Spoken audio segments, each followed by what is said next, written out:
Movie का start China में पुराने टाइम्स में हो रहा है, जहाँ एक किंग एक जर्नल जिनका नाम डिटेक्टिव डी है उनको एक सॉर्ड हैंड ओवर कर रहे हैं। ये सॉर्ड उनके किंगडम के लिए बहुत ज्यादा मीनिंगफुल है और बहुत ही ज्यादा पावरफुल है, जिसे ड्रैगन्स ब्लेड के नाम से भी जाना जाता है। इस सॉर्ड की पावर का अंदाजा इस चीज से लगाया जा सकता है कि ये सॉर्ड दुनिया के किसी भी मैजिक को हरा सकती है। और इस वक्त ये सॉर्ड डिटेक्टिव डी को इसलिए दी जा रही थी क्योंकि उन्होंने अपने किंगडम के साथ साथ किंग की भी जान बचाई थी, इसीलिए ये सॉर्ड उनको गिफ्ट की गई थी, जो कि उनके किंगडम का सबसे बड़ा एसेट थी। पर यही क्वीन डिटेक्टिव डी को वो सॉर्ड देने के हक में नहीं थी, क्योंकि उन्हें लग रहा था कि डिटेक्टिव डी ये सॉर्ड उनके खिलाफ भी इस्तेमाल कर सकता है। पर किंग उनकी एक भी बात नहीं सुनते, क्योंकि किंग को उनके सारे के सारे डर बेवजह लग रहे थे। क्वीन किंग से कहती है कि आपको डिटेक्टिव डी से वो सॉर्ड वापस ले लेनी चाहिए, लेकिन किंग उनकी बात नहीं मानते और कहते हैं कि मैं वो उसे दे चुका हूँ और वो सॉर्ड उसी की हकदार थी। और ये बात सुनकर अब क्वीन चुप हो गई थी, लेकिन वो आराम से बैठने वाली तो बिल्कुल भी नहीं थी, क्योंकि वो इतनी कीमती चीज किसी को देने के हक में बिल्कुल भी नहीं थी। इसीलिए अब रात में वो एक आदमी से मिलती है जिसका नाम यूची है। क्वीन उसे ये टास्क देती है कि आपको डिटेक्टिव डी से वो ड्रैगन्स ब्लेड चुरा कर लानी है। और इसके पीछे उनका प्लान ये था कि अगर डिटेक्टिव डी से वो सॉर्ड गुम जाती है तो किंग उन्हें बहुत बुरी सजा देंगे, जिससे डिटेक्टिव डी का किस्सा खत्म हो जाएगा और वो सॉर्ड दोबारा उनके कैसल में आ जाएगी। पर यही हमें पता चला था कि यूची तो डिटेक्टिव डी का फ्रेंड था और वो उसको मुश्किल में डालना नहीं चाहता था। लेकिन क्वीन ये कहकर यूची को मना लेती है कि अगर तुम मेरा काम करोगे तो मैं डिटेक्टिव डी और उसकी फैमिली की प्रोटेक्शन अपने जिम्मे ले लेती हूँ। और मेरे कहने पर किंग उन्हें कुछ भी नहीं कहेंगे। यहाँ यूची को जो काम दिया गया था वो बहुत ही ज्यादा मुश्किल था, इसीलिए क्वीन ने उसके साथ कुछ और लोगों को भी यहाँ पर बुलाया था। ये लोग एक तरह के मैजिशियंस थे और अपने मैजिक से ही दूसरों से लड़ा करते थे। इनमें से हर आदमी के पास अपनी अपनी ही स्किल्स थी और अब क्वीन के कहने पर वो सारे अपना अपना टैलेंट यूची को दिखाते हैं। जबकि यूची का ये मानना था कि जो क्वीन काम करवा रही है वो बहुत ज्यादा सेंसिटिव है और इसमें उन्हें किसी भी स्ट्रेंजर को इन्वॉल्व नहीं करना चाहिए। यूची क्वीन को समझा रहे थे कि हम लोग स्ट्रेंजर्स पर बिलीव नहीं कर सकते, क्योंकि ऐसा भी तो हो सकता है कि स्ट्रेंजर्स हमारे दुश्मनों से मिले हों और वो भी सॉर्ड लेने की ही कोशिश कर रहे हों। पर यहाँ क्वीन यूची से ये कहती है कि तुम टेंशन ना लो। टेंशन इस बात की है कि डिटेक्टिव डी एक बहुत ही बहादुर इंसान है और साथ ही वो बहुत ज्यादा इंटेलिजेंट भी है। उसे पकड़ना या उसकी सॉर्ड चोरी करना कोई आसान काम नहीं है और तुम अकेले की नहीं कर पाओगे, इसीलिए मैंने इनको तुम्हारी हेल्प के लिए बुलाया है और ये तुम्हारी कमांड के अंदर काम करेंगे। इसी ग्रुप के अंदर हम अब एक लड़की को भी देख रहे थे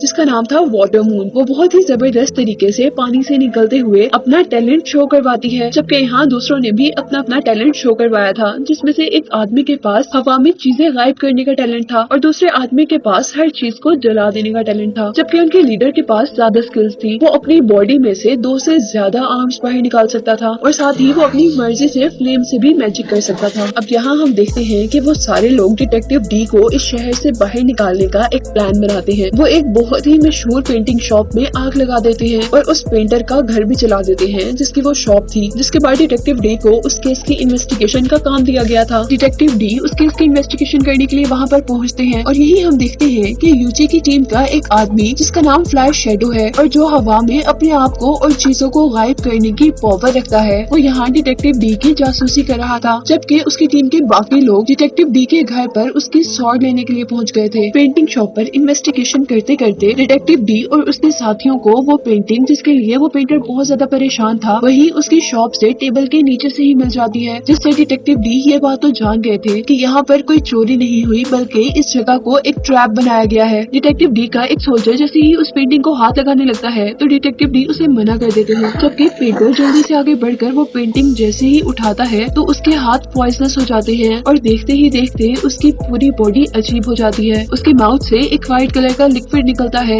जिसके साथ ही वो मर गया था। और डिटेक्टिव डी के अब इधर उधर देखने पर उन्हें उस रूम की रूफ पर फ्लाइंग शैडो नजर आया था, जिसका जैसे ही वो पीछा करने लगते हैं तो फ्लाइंग शैडो अपने आप को हवा में गायब कर लेता है और वहाँ से बाहर निकल आता है। यहाँ फ्लाइंग शैडो एक बांस के बने हुए टॉवर के ऊपर ऊपर जा रहा था और डिटेक्टिव डी भी उसका पीछा कर रहे थे। और जैसे ही फ्लाइंग शैडो अब वहाँ से जंप करता है तो डिटेक्टिव डी को वहाँ पर एक बहुत बड़ा सा पॉट नजर आया था। डिटेक्टिव डी समझ गए थे कि ये पॉट कोई डेकोरेशन नहीं है बल्कि इस पॉट के अंदर कुछ ना कुछ गलत जरूर है, इसीलिए वो वहाँ से ऑपोजिट साइड पर जंप कर देते हैं और अपने सारे सोल्जर्स को भी वहाँ से दूर होने का कहते हैं। और जैसे ही वो लोग दूर हुए थे तो वो पॉट वाकई में फट गया था जिसके अंदर बहुत सारा पॉइजन था। वहीं दूसरी तरफ वाटर वाटर मून और अजीब सी शक्ल वाला वो फायर मैजिशियन डिटेक्टिव डी के घर पर देखे जा रहे थे, जहाँ अंदर जाने पर उन्हें एक पजल नजर आती है जिसे सॉल्व करने के बाद ही वो आगे बढ़ सकते थे। वाटर मून किसी न किसी तरह उस पजल को सॉल्व कर लेती है और अब आखिर वो एक बॉक्स तक पहुंची थी, जिसको खोलने पर फाइनली अब उनके सामने सॉर्ड थी। वाटर मून जैसे ही उस सॉर्ड को उठाती है तो असल में वो भी एक सॉर्ड नहीं थी, बल्कि वो तो एक ट्रैप था, क्योंकि वहाँ पर सॉर्ड की डुप्लीकेट रखी हुई थी, जिसको उठाने पर ऑटोमेटिकली वहाँ पर बहुत सारे वॉल्स टूट जाते हैं, जिनकी जोरदार आवाज से सारे के सारे सोल्जर्स अलर्ट हो गए थे। वाटर मून और वो फायर मैजिशियन वहाँ से भागने ही वाले थे कि तभी छत से उनके ऊपर एक ट्रैप गिर जाता है, जिसके अंदर वो फंस जाते हैं। पर सोल्जर्स के वहाँ पहुँचने से पहले फायर मैजिशियन ने उस ट्रैप को जलाकर वो दोनों वहाँ से भाग गए थे। यही दूसरी तरफ हम दोबारा यूची को देख रहे थे, जो कि डिटेक्टिव डी का पीछा करते करते अब फ्लाइंग शैडो पर गुस्सा कर रहे थे, क्योंकि फ्लाइंग शैडो ने डिटेक्टिव डी को मारने की कोशिश की थी। और यहाँ यूची को ये भी पता चल गया था कि वो चारों यूची के साथ नहीं हैं, बल्कि वो किसी न किसी तरह डिटेक्टिव डी को मारना चाहते हैं। पर अभी इन सारी बातों की मिस्ट्री नहीं खुली और नेक्स्ट डे अब हम उन सबको क्वीन के सामने देख रहे थे, जहाँ वो सबके सब मिशन पूरा ना होने पर बहुत ज्यादा शर्मिंदा थे और क्वीन उन पर गुस्सा कर रही थी कि वो इतने टैलेंटेड होकर भी सिर्फ एक आदमी को हराकर वो सॉर्ड हासिल नहीं कर पाए थे। और अब यहाँ पर क्वीन ने कमांड शिप यूजी से ले ली थी, जिसके बाद कमांड शिप अब तियान के हाथ में थी, जो कि वो मैजिशियन था जिसके बहुत से मैजिकल हैंड्स थे और वो फ्लेम से भी मैजिक किया करता था। रात में अब दोबारा हम क्वीन को देखते हैं, जो कि यूजी के साथ एक जेल के अंदर गई थी और हमें पता चला था कि क्वीन यहाँ पर एक आदमी से मिलती है और यहाँ हम पर रिवील हुआ था कि जेल में जो भी आदमी वो क्वीन के लिए बहुत इम्पोर्टेंट है और क्वीन उसी के मशवरों के अकॉर्डिंग काम करती है और उसी ने क्वीन को ड्रैगन्स ब्लेड डिटेक्टिव डी से वापस लेने पर आमादा किया था। और यहाँ वो आदमी क्वीन को मशवरा दे रहा था कि अब तुम्हें डिटेक्टिव डी को मरवा देना चाहिए ताकि वो सॉर्ड दोबारा तुम्हारे कैसल में आ जाए। जबकि अगली सुबह हम देखते हैं कि यूची अपने फ्रेंड डिटेक्टिव डी से मिलने उसके घर पर जाता है, जहाँ डिटेक्टिव डी उसके कुछ भी कहने से पहले ही उसे कहते हैं कि मैं जानता हूँ कि इन सब चीजों के पीछे क्वीन है। और यहाँ अब डिटेक्टिव डी यूची को एक पेपर देते हैं जिसके अंदर एक पजल थी, जिसकी मिस्ट्री सॉल्व करने पर उन्हें ड्रैगन्स ब्लेड का पता चल जाना था। साथ ही यूची से डिटेक्टिव डी ये भी कह रहे थे कि हमारे किंगडम में एक बहुत बड़ी मुसीबत आने वाली है, जिसका सामना हम दोनों को करना होगा। जिसके बाद हमें मूवी में बताया जा रहा कि डिटेक्टिव डी अंडरग्राउंड हो चुके थे, लेकिन जाते जाते डिटेक्टिव डी ये भी जानते थे कि उनका जरूर कोई न कोई पीछा करेगा और जरूर लोग उनके सॉर्ड को भी चुराने की कोशिश करेंगे। जबकि यहीं पर हम वाटर मून नाम की लड़की को डिटेक्टिव डी के असिस्टेंट की जासूसी करते हुए देखते हैं। यहाँ डिटेक्टिव डी का असिस्टेंट जब एक बाजार से गुजर रहा था तो उसे बाजार में एक सिंबल नजर आया था, जिसे देखते ही उसने आईज क्लोज कर ली थी और ऐसा लग रहा था जैसे किसी ने उसे हिप्नोटाइज करना शुरू कर दिया हो। लेकिन उससे पहले कि वो पूरी तरह हिप्नोटाइज होता, यहाँ पर एक आदमी आकर उसे बचा लेता है और ये आदमी कोई और नहीं बल्कि डिटेक्टिव डी ही थे, जो कि अपना रूप बदल कर यहाँ पर आए थे। और अब नेक्स्ट सीन में हमें एक मिस्टीरियस आदमी को दिखाया जा रहा था, जिसके इर्द गिर्द बहुत सी रिचुअल से रिलेटेड चीजें थी, यानी जादू से रिलेटेड चीजें थी। और इस आदमी के बारे में हमें ये पता चल रहा था कि वो फॉरवर्ड में आना चाहता था और इसीलिए वो ब्लैक मैजिक के थ्रू क्वीन को भी अपने कब्जे में कर रहा था। यही नेक्स्ट मॉर्निंग अब हमें क्वीन को दिखाया जा रहा था, जो कि डिटेक्टिव डी के ऑफिस में थी और वो डिटेक्टिव डी के असिस्टेंट से डिटेक्टिव डी के बारे में पूछ रही थी, जिस पर वो जवाब देता है कि डी तो अपने घर पर गए हैं अपने घर वालों से मिलने के लिए और क्वीन को अब अपनी चाल चलने के लिए ये बेस्ट मौका मिला था। वो यहाँ पर सबको एक नकली ड्रैगन्स ब्लेड दिखाती है और सबसे कहती है कि डिटेक्टिव डी ने इसे खो दिया है और इसी के सजा में अब उनको उनकी जॉब से भी निकाल दिया गया। इन्हीं सारी बातों के बारे में अब डिटेक्टिव डी का असिस्टेंट उन्हें ये सारी बातें बताने के लिए जा रहा था, जबकि वाटर मून उसका पीछा कर रही थी, लेकिन वो भी डिटेक्टिव डी का असिस्टेंट था, इसलिए वो उस लड़की को चकमा देकर अब डिटेक्टिव डी तक पहुंचता है और उसे वहाँ की सारी स्टोरी सुनाता है। और यहीं पर अब दोबारा हमें वो सिंबल दिखाया जा रहा था, जिसको देखने से डिटेक्टिव डी का असिस्टेंट पहले भी एक मर्तबा हिप्नोटाइज हो चुका था और यहाँ हमें इस सिंबल के पीछे की कहानी पता चली थी। असल में ये सिंबल इंडिया से आया था और लोग इस सिंबल की पूजा करते हैं। जो लोग इस सिंबल को मानते हैं वो लोग बहुत खतरनाक हैं और वो लोग इसी सिंबल के जरिए लोगों के माइंड को कंट्रोल भी कर सकते थे, यानी हिप्नोटाइज करते थे। हमें पता चला था कि इस सिंबल का जो लॉर्ड था वो एक डीमन था, लेकिन उसने इस किंगडम को बचाने में हेल्प की थी, इसलिए इससे पहले किंग ने इस आदमी को अपने साथ रख लिया था, जिसको विंड वॉरियर के नाम से जाना जाता था। पर जैसे जैसे वो वक्त गुजरता रहा वहाँ के किंग को विंड वॉरियर से खतरा हो रहा था, इसीलिए उन्होंने विंड वॉरियर को को एक जेल में बंद करवा दिया था। और यहाँ हम पर रिवील हुआ था कि क्वीन असल में जिनसे जेल में मिलने जाती थी वो विंड वॉरियर ही थे। उन्होंने क्वीन को भी हिप्नोटाइज किया हुआ था, इसीलिए क्वीन हर बार आकर उनकी बात सुनती थी और उनकी ही बात मानती थी। और इसी बात से हम अंदाजा लगा सकते थे कि असल में क्वीन को ड्रैगन्स ब्लेड नहीं चाहिए थी, बल्कि विंड वॉरियर को ड्रैगन्स ब्लेड चाहिए थी। और यही हमें ये बात भी पता चल चुकी थी कि डिटेक्टिव डी विंड वॉरियर के साथ साथ उनके ग्रुप की भी एग्जिस्टेंस को जानते हैं, जो कि इस किंगडम के रूलर्स यानी हुकूमत करने वालों से बदला लेना चाहते हैं। और अब इसके बाद हमें यूजी को दिखाया जा रहा था, जो कि डिटेक्टिव डी की दी हुई पजल को सॉल्व कर चुका था। और वो अब 4 गॉड्स वाले टेम्पल के अंदर जाता है और वहाँ जाने पर उसे ड्रैगन्स ब्लेड एक स्टैचू के हाथ में मिल गई थी। और अब जब यूजी ने ड्रैगन्स ब्लेड को हासिल कर लिया था तो वो उसे पकड़कर ये सोच रहा था कि ये एक वेपन है, लेकिन इसके लिए इतनी लड़ाई क्यों। और तभी यहाँ पर उसे मारने के लिए विंड वॉरियर का एक आदमी आ चुका था। वो आदमी अपने ब्लेड्स का यूज करते हुए वहाँ के सारे स्टैचूज गिरा देता है, लेकिन वो यूजी को नहीं मार पाता क्योंकि यूजी ने ड्रैगन्स ब्लेड की हेल्प से उसके सारे ब्लेड तोड़ दिए थे और उसे भी मार दिया था।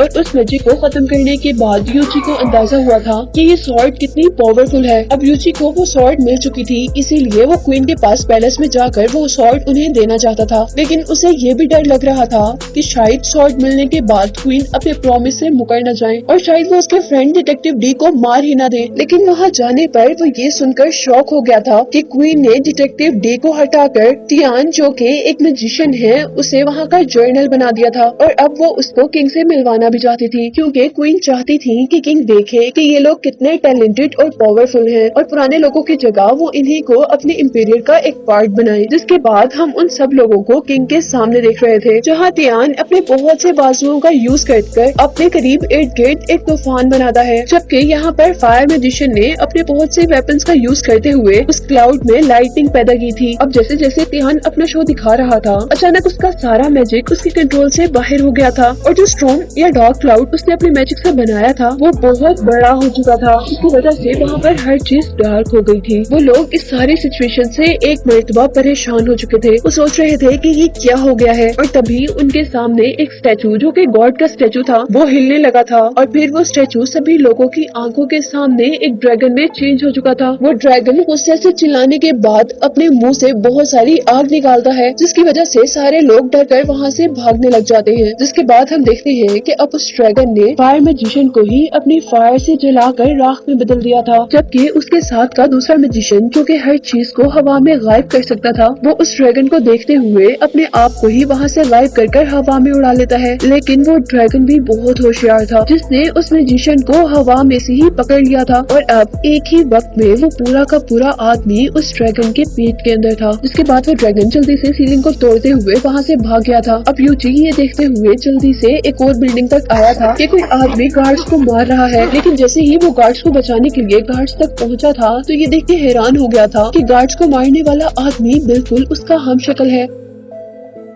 और वो डुप्लीकेट आदमी यूची को देखते ही वहाँ से भाग गया था, जबकि यूची को सबने क्रिमिनल समझकर पकड़ लिया था। अब इस एक्सीडेंट के बारे में जल्द से जल्द खबर डिटेक्टिव डी को दी जाती है और डिटेक्टिव डी फौरन अपने असिस्टेंट को मास्टर यान्सी के पास भेजते हैं, जो कि एक बहुत बड़े मैजिशियन थे। जबकि खुद डिटेक्टिव डी अब अपने फ्रेंड यूची को बचाने के लिए जेल तक पहुँचे थे। अब यही हम वाटर मून को भी देख रहे थे, जो कि डिटेक्टिव डी का पीछा कर रही थी। पर उतने में ही यहाँ पर विंड वॉरियर आ गए थे, जो कि उस लड़की को मारना चाहते थे, क्योंकि असल में वो लड़की अच्छे काम कर रही थी। विंड वॉरियर्स उस लड़की के इर्द गिर्द अपना जादू शुरू करते हैं, जिससे वो बचकर भागने लगी थी। लेकिन तभी उसके पीछे से उसने हवा में भेड़ जैसे डीमंस को उड़ते हुए देखा था, जिससे वो अब लड़ने लग गई थी। लेकिन वो उन डीमंस को बिल्कुल भी नुकसान नहीं पहुंचा पाती, क्योंकि वो तीनों डीमंस एकदम से इकट्ठे हो जाते हैं और ज्यादा पावरफुल होकर उसके पीछे पड़ जाते हैं। और अब वो लड़की बड़ी होशियारी का मुजाहरा करते हुए एक शॉल का यूज करती है और एनिमीज को एक मिनट के लिए ब्लाइंड कर देती है और फिर जंप करते हुए उन पर अटैक करती है। उससे जैसे ही अब डीमन के फेसेस से वो कपड़ा उठाया था तो वो ये देखकर शॉक हो गई थी कि वो डीमन कोई और नहीं बल्कि क्वीन ही थी, जबकि क्वीन ने अब अपने अजीब से हैंड से वाटर मून को स्टैब कर दिया था। वो लड़की अब जल्दी जल्दी क्वीन से बचकर भाग रही थी, जबकि क्वीन भी उनके पीछे पीछे थी। यहाँ वाटर मून हर चीज से बचते हुए एक गोदाम तक पहुँची थी, लेकिन वहाँ पर उसे चोट लगने पर वो बेहोश हो गई थी और लकीली उसे यहाँ पर डी के असिस्टेंट ने देख लिया था और वो उसे बचाकर वहाँ से ले गया था।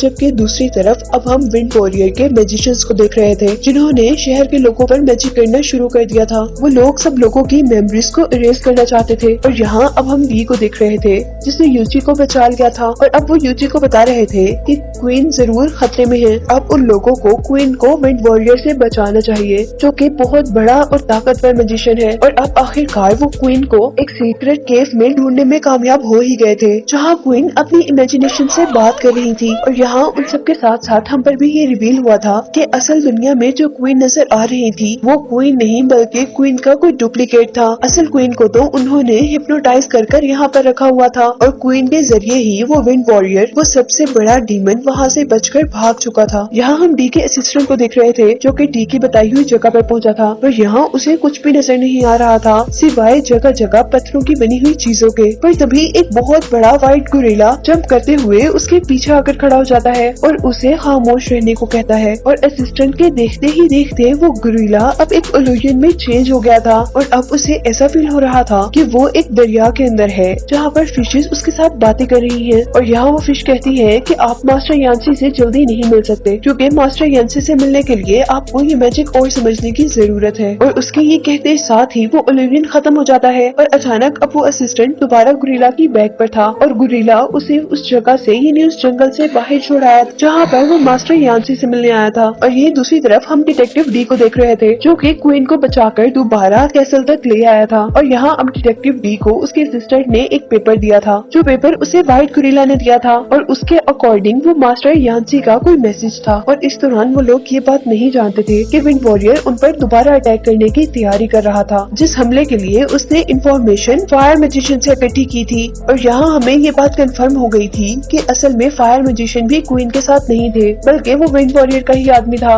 और उसी की इंफॉर्मेशन मिलने पर वो अब कैसल पर अटैक कर देते हैं, जहाँ हमें बिल्डिंग्स के पीछे से एक बहुत ही बड़ा खौफनाक, बहुत सारी आइस वाला मॉन्स्टर निकलता हुआ दिखाई दिया था। वो इतना बड़ा था कि उसके सामने हर चीज छोटी लग रही थी। सभी सोल्जर्स मिलकर जल्दी जल्दी उस पर अटैक कर रहे थे, लेकिन किसी भी अटैक का उस पर कोई असर नहीं था। डिटेक्टिव डी सबको खामोश होकर वो मैजिकल स्पेल्स पढ़ने को कहते हैं, जो मास्टर यांसी ने डिटेक्टिव के असिस्टेंट के हाथ भिजवाए थे। और उन स्पेल्स को पढ़ने से अब बहुत से ट्रीज वहाँ पर उगने लगे थे और उन ट्रीज ने डीमन के मैजिक को कम कर दिया था। लेकिन उसको हराने के बाद भी उनकी लड़ाई खत्म नहीं हुई थी, क्योंकि पीछे से विंड वॉरियर के बाकी लोगों ने उनके कैसल पर अटैक कर दिया था और उनके देखते ही देखते वो सारे सोल्जर्स को हरा गए थे।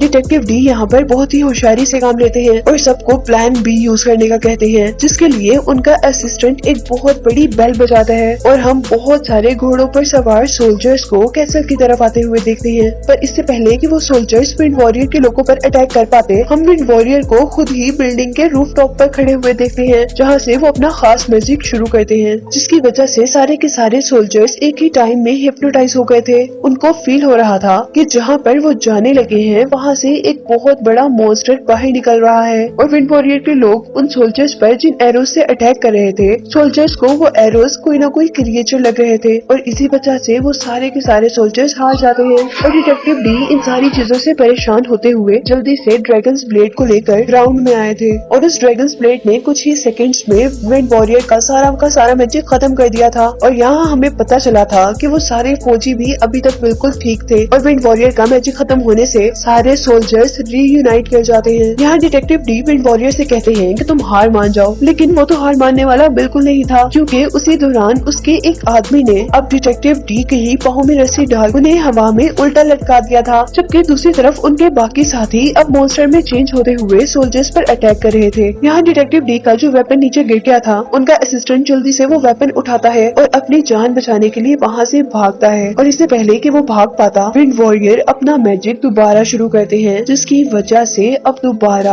बहुत बड़ा मॉन्स्टर वहीं पीछे से अपीयर होता है, जिसने डिटेक्टिव डी को किसी डॉल की तरह अपने हाथ में उल्टा पकड़ा हुआ था। वो डिटेक्टिव डी को खाने ही वाला था, पर यूची यहाँ पर उसे देख लेता है और वो अपनी मैजिकल ब्लेड से अब हवा में अटैक करता है, जिसकी वजह से वो रोप्स टूट जाती हैं, जिससे डिटेक्टिव डी हवा में लटके हुए थे। यहाँ डिटेक्टिव डी का असिस्टेंट जल्दी से ड्रैगन सॉर्ड को यूची की तरफ फेंकता है, लेकिन यूची उसे पकड़ ही नहीं पाता, क्योंकि दरमियान में एक ड्रैगन ने आकर उस सॉर्ड को कैच कर लिया था और अब वो सॉर्ड विंड वॉरियर को मिल चुकी थी, जबकि डी के असिस्टेंट को विंड वॉरियर के ड्रैगन्स मारने वाले थे और यहाँ पर उसको बचाने के लिए वाटर मून की एंट्री हुई थी। जबकि सॉर्ड को विंड वॉरियर के हाथ में देखकर ऐसा लग रहा था जैसे जंग वो जीत चुका है, लेकिन उसकी जीत का जश्न काफी थोड़ा ही था, क्योंकि इस वक्त उस व्हाइट गोरिल्ला ने एंट्री की थी, जो व्हाइट गोरिल्ला डी के असिस्टेंट को मास्टर यांसी के घर पर मिला था। और यहाँ हमें पता चला था कि मास्टर यांसी सब लोगों को बचाने के लिए आ गए थे और उन्होंने हवा में उड़ते हुए डीमन से वो सॉर्ड कैच कर ली थी। ये देखकर विंड वॉरियर को बहुत ज्यादा गुस्सा आया था,